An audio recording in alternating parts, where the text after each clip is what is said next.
So what would be some advice for future students?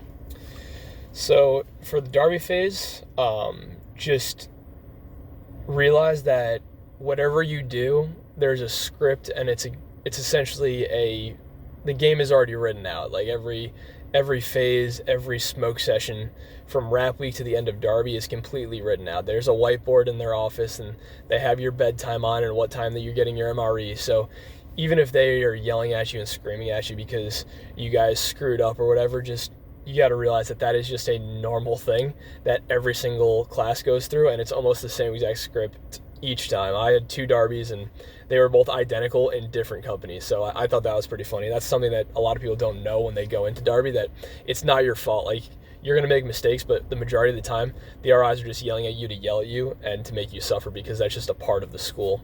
When you get to when you get to mountains, I would say pay attention to all the ropes classes they give you, but you got to realize that that's not necessarily the largest aspect of what you're going to actually go into when you're doing your CSAR missions, which is your search and rescue operations.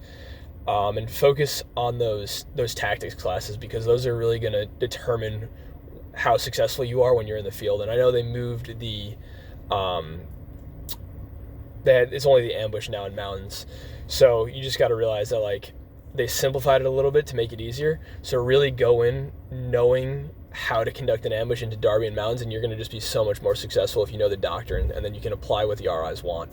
And then for Florida, like, just don't quit on yourself. I saw a lot of guys when we first showed up to Florida, like, especially my platoon, we act like we'd already made it, as if we already had our tabs, and we absolutely did not.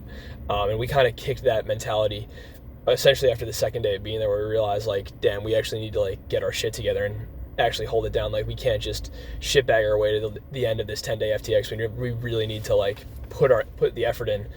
So don't check out when you get to Florida. A lot of guys tend to check out, and that's something that can be detrimental to the success of you and your platoon. So make sure you guys are keeping that focus even when you're completely exhausted.